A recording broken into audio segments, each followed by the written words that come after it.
पण बहुतांश हायवे हा तयार झालेला आहे। एक पॅच मात्र त्याच्यातला हा अजूनही लोकांना त्रास देतो आहे। मला अपेक्षा आहे की तोही लवकर पूर्ण होईल आणि त्यानंतर मुंबई गोवा हायवेचे जे प्रॉब्लेम्स आहेत ते या ठिकाणी निश्चितपणे सॉल्व्ह होतील।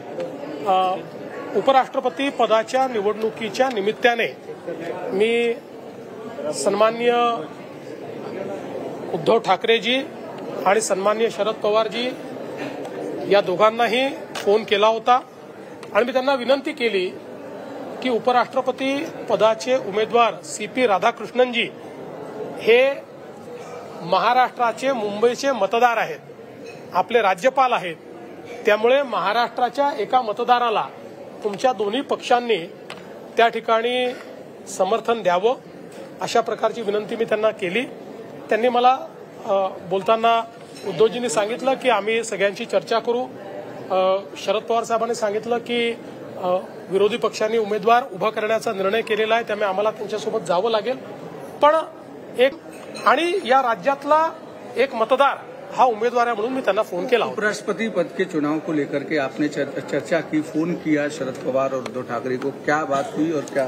देखिए, मैंने सम्मानीय श्री उद्धव ठाकरे जी और सम्मानीय श्री शरद पवार जी को फोन किया था और मैंने उनसे निवेदन किया था कि महाराष्ट्र के राज्यपाल जो मुंबई के वोटर है उनको उपराष्ट्रपति पद का उम्मीदवार तैयार किया गया है या उनको बनाया गया है।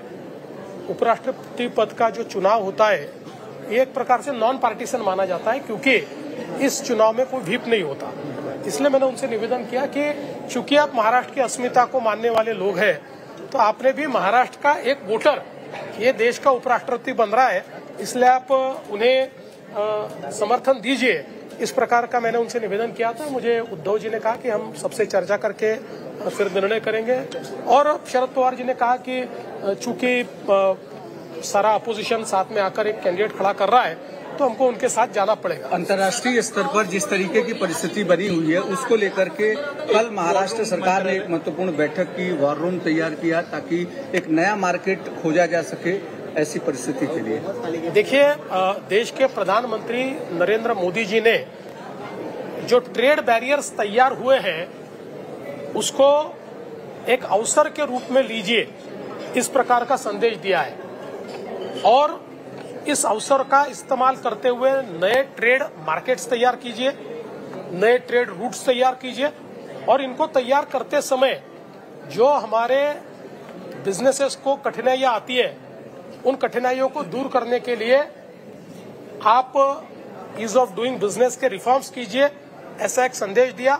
जिसके चलते हमने हमारी महाराष्ट्र की जो मित्रा हमारी स्टेट इंस्टीट्यूट ऑफ ट्रांसफॉर्मेशन है उसके साथ में एक कमेटी तैयार की है, जो कमेटी अल्टरनेट मार्केट्स क्या हो सकते हैं, टैरिफ से बचने के लिए हम लोग ईज ऑफ डूइंग बिजनेस कैसा ला सकते हैं, इसके ऊपर काम करना शुरू किया है और इसको फोकस रूप से करने के लिए मैंने वॉर रूम तैयार की है जो हर महीने इन रिफॉर्म्स को ट्रैक करेगी, कितने रिफॉर्म्स हुए इसका विचार करेगी और उसको लागू किया गया है या नहीं किया गया है इसके ऊपर ध्यान दें। ट्रैफिक कितनी बड़ी समस्या है खासकर मुंबई और महाराष्ट्र के लिए, क्योंकि पिछले 3 दिनों से ट्रैफिक काफी ज्यादा है और राज ठाकरे ने भी कल प्रेस कॉन्फ्रेंस करके कहा कि आपको कुछ। देखिए, मुझे राज ठाकरे मिले थे, उन्होंने ट्रैफिक के बारे में कुछ सूचनाएं मुझे दी है और मैं स्वागत करता हूं। कोई भी अगर अच्छी सूचनाएं देता है तो हम उसको लागू करने का प्रयास करेंगे।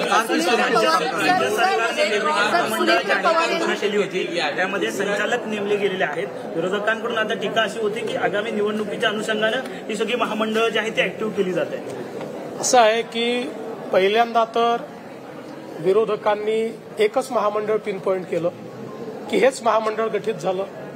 याचं कारण काय आहे? त्यांच्या डोक्यात जातीवाद होता ना, त्यांना जनतेशी घेणं देणं नाहीये, जनतेच्या कामाशी घेणं देणं नाहीये। पण आता त्यांच्या लक्षात आलं की सगळीच महामंडळ ऍक्टिव्ह होत आहेत। शेवटी ही सगळी महामंडळं तयार करत असताना त्याची कंपनी उपकंपनी ही सगळी प्रोसेस करावी लागते। ती प्रोसेस आम्ही पूर्ण केली। ती प्रोसेस पूर्ण केल्यावरच त्याच्यावर डायरेक्टर्स करता येतात, त्यामुळे त्याच्यावर डायरेक्टर्स नेमले। तर आता यांच्या पोटात काय दुखत आहे?